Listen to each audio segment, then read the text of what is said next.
is Arabella Gordon, and today we are going to talk about leading worship, being the worship leader.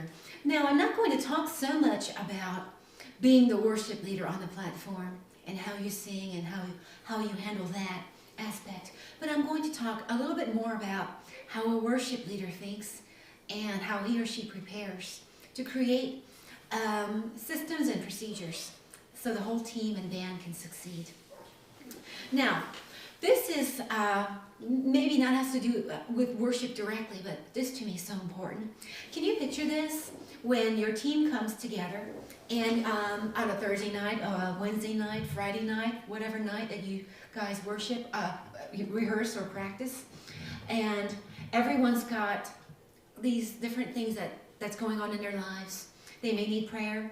They may have had some hard times at work, or an issue with family or children or kids, or they might be going through financial pressure, and then you bring them all together and you just throw a sheet in front of them and say let's play. And some people can slip right into it and it works, and other people just have a hard time. I think vocalists sometimes have a hard time just slipping into the worship. They do it mechanically, but they can't give their heart to the word and to the lyric. Musicians, I think they slip into it because they go into a playing zone. But to this degree, every single one of us going through different things in our lives have a hard time sometimes slipping into worship. And a great way to build unity from the get-go is to start off with prayer. And I'm not talking about you're the worship leader, so you pray at them. I'm talking about you go around and say, what's going on? What's going on? What's the biggest thing on your mind right now? And what can we do to pray together right now? So we feel like we addressed it enough for you to set it aside. And you go around and do it with every single member. And you don't pray at them. Everyone prays. Everyone contributes. Everyone asks for prayer and everyone prays. This brings everyone together and brings all our cares of this world on a table at the feet of the Lord so that we can give ourselves to Him. So that's number one. Pray together before you start your practice or your rehearsal. Let's see. Number two, how about making sure that when you do go to play or sing, it is time for rehearsal or practice, you want to make sure that you've got the right sheets. I know that seems very basic, but you as a worship leader, unless you have an assistant doing this for you, you want to make sure you set your team members up for success. And sometimes a player is only as good as the sheet that he or she is given. If the chart's bad, or if the chart's in the wrong key, or if the chart's is something that was printed off CCLI and it gives chords for the first verse but not for the second, and maybe the player just needs the chords on top of each word on verse 2, and you don't provide that for him or her, that person's going to struggle. I think it is the leader's responsibility to know each member and understand and respect their level of skill and build them up. If someone needs a chord chart that's more than what you printed off whatever site you get your licensing from, then I think that it's a reasonable service for you to create a sheet just for him or her. I've been known to do that for every single member of my team, and I'm not saying I'm great for that. I'm saying I needed to do that because I wanted us to do well, and I cared so much for every individual person. I would make a different chart for the drummer, a different chart for the bass player, a different chart for the keyboard player, maybe that needed to transpose from an easy key, and I'd have a different sheet for the acoustic guitar player that needed a capo, and then I'd have the natural key for the guitar player that didn't need it. And then of course I'd have the true key in a lead form for the saxophone player or the trumpet player or whatever. But and sometimes it takes me a very long time to do all of it, but that's excellence for Christ, and He deserves that. And your people deserve that. People that are called to serve the Lord deserve that. And if you have people on your team, if you have anyone on your team, if you're not the solo, just be grateful for that, for their service and their participation, and serve them by making sure they have the sheet that they need to succeed. That's number two. Let's see. Number three, this is kind of a little different, but I try to do this. And some worship leaders I hear in big churches will come in and play, and then they'll leave.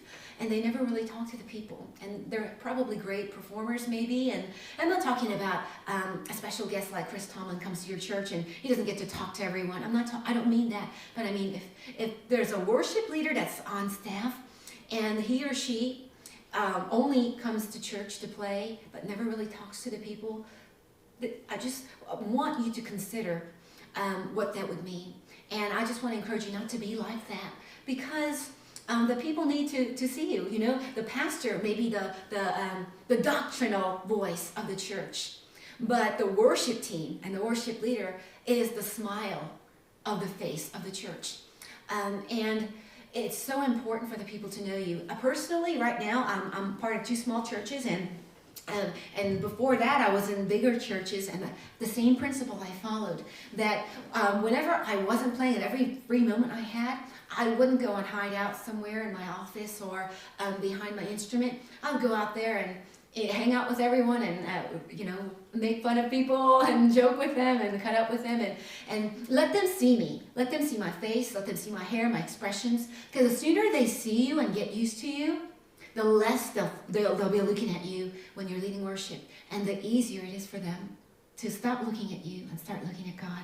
So that may seem like something that wasn't on the forefront of being a worship leader. But to me, that's very important. I let people see me and get a hold of what I look like, so they stop looking at me anymore.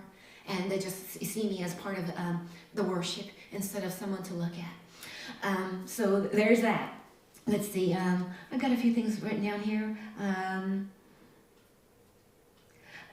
If you can at all arrange, and I know that many of you are in worship teams or leading worship teams or churches that are smaller, and maybe it's hard to get everyone coordinated. It may be hard enough to get everyone to come to church early on Sunday morning to run through it, and over and above to have a separate night where everyone with the kids and their jobs and all the juggling can meet. And I understand all that, but if you can at all, have one practice and one rehearsal. It's so important. Rehearsal is where you go from beginning to end, and if you mess up, you just recover. Whoever messes up, we just go on. We recover for each other, and we recover together, and we go on in the anointing of God. We learn to do that, and it binds us together, and no one need be upset with another, because everyone will take turns making their mistakes. So we cover and recover together, and it's so important as a team. It makes the team happen. Let's see. And if you can't have a practice and a rehearsal, try to do what I do. I used to make CDs. Knowing that I was going to be taking on a position in a certain church, I would go ahead and make CDs of songs that were my staple songs. And I would put 5 or 6 on a CD, and I would just make them. So when I got to the church, I'd be like, okay, this week learn these, this week learn these, this is how I'm going to sing it, this is how the flow is going to go, this is the tempo, and this is the way it is, this is the key. And they can learn by the CD, so that's their practice. And then at the rehearsal, we run it through together. So that may be one way to go about it. Currently, with YouTube and modern technology, I try very hard to make a video for everything, to address not just the issues like I am right now, but also to go ahead and make demos for the songs so the singers can see the flow and the key and get used to it. And I even create a chart, and I'll take a photograph of it and post it out on Facebook so they can look at it and see how it works. If I need to email it to them, or if I need to PDF to them, I don't have PDF yet, but I'm getting into that. I'll do whatever it takes for me to get it to them beforehand, because I want them to succeed. Not just because if they look good, I look good, but because it makes God look good, and God deserves it, and your people deserve it. And again, if someone messes up, it doesn't matter to me, it doesn't hurt me. I'll take the fall with them. As a matter of fact, I'll take the fall for them. But I do everything I can possibly to make sure that they have every chance to succeed, and even more than that. So there's that. Let's see.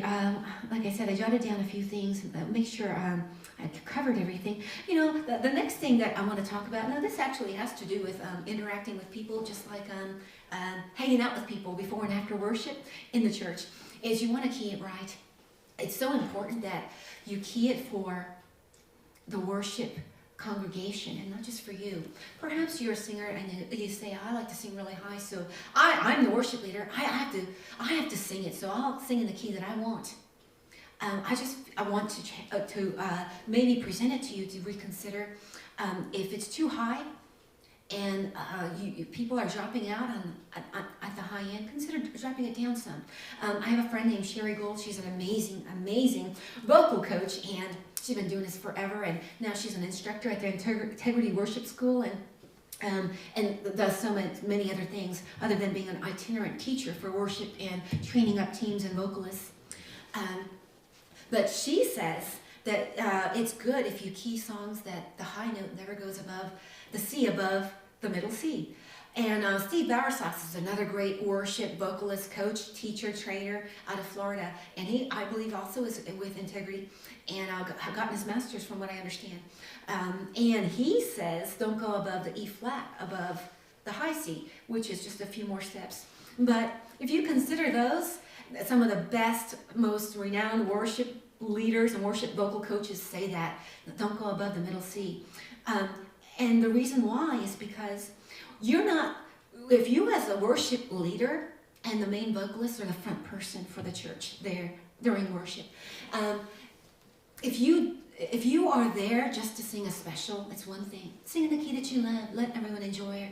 If you're a recording artist and you're going on radio, sing it in the key that you love, low or high, anywhere you want to. But if you're there and your main goal is to facilitate other singing, and you do not key it that's friendly for them, I believe that it's somewhat of a disservice to those worshiping with you.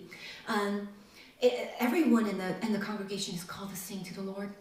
And if someone feels like they can't sing certain parts or the chorus or certain verses because it's too low, we've done them a disservice because they're not allowed to sing those parts simply because we didn't key it in a more considerate manner. So I want to encourage you to key it where it's in just talking range with a little bit of stretch below and a little bit of stretch above, and not too much more, because the average worshiper isn't a superstar vocalist like what you hear on the radio. So please be very considerate of them. I personally will learn a song in 6 different keys, and in a new church or so, I will try it somewhere in the middle where I think it's going to work, and I listen to see if someone drops out or if a body of voices drop out at the high end or at the low end, and I'll change it. I'll change it the next time I'll get it right, so no one has to stop singing for the Lord. It's so important as the worship leader to do that. And one more thing, and I'll close with this, is that when you're singing, you do not need to sing so much. You just want to, the reason why Chris Tomlin is so popular and well revered and followed is because he doesn't sing like Josh Groban, who's wonderful, and I love him, but Chris Tomlin sings conversationally. He kind of says the words and just adds a little melody. How great is our God, sing with me, how great is our God, and all will see how great is our God.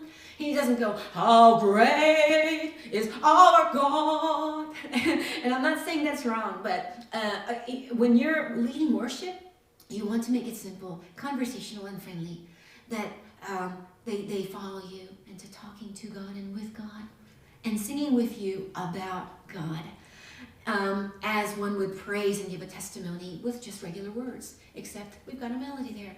So there you go. Those are some real focal points to me, the most important points to me, really, that make or break a worship team in many, many ways.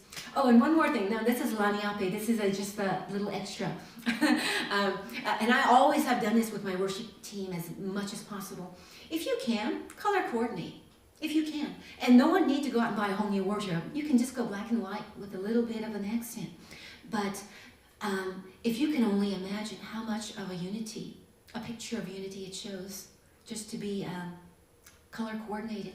I've had people joke and maybe make fun that, oh, you all look like the Bobbsey twins, but later on they end up following me and copying what I do regarding color coding. And the reason why is because it looks good. It looks like unity. Do you ever think that your favorite sports team wears the same colors for a reason? Yes. Yes. If you can't at all, do it. There was one worship team where I actually paid all the singers $5 a week because I knew they couldn't afford this and that, and that afforded them just enough to go out and buy a scarf or a tie or a little accent along with black and white clothes. Because what we dress in, the clothes that we wear shouldn't be so important as in, I have to wear this, this is who I am. Or since clothes aren't important, I can, I can do whatever I want, and that's fine. There's some bands, you know, if you're in a rock out band and y'all wear something great, that's fine. But on special occasions, if you can, like Resurrection Sunday or Christmas, you know, it looks so excellent when there's a color theme that's going on. Everyone notices, it looks so sharp. But the most important part is that it looks like unity, and no one stands out. Everyone looks like a part of a team. It presents a picture of unity. So that's just something you could consider. Not a necessity by far. And if you don't do this, I'm not mad at you, it's great. Hillsongs doesn't do this, and it's fine. It's just a thought. So there you go. These are some of the most important things that I have utilized as a worship leader and as a band leader and as a worship pastor. And hopefully some of that will help you. If there's any comments, I'm open to it. I wanted to just give you some things to think about. This is Arabella Gordon talking about being an excellent worship leader and being an excellent band leader and being an equipper for the saints, for the work of the ministry. This is Arabella Gordon. I'll see you next time.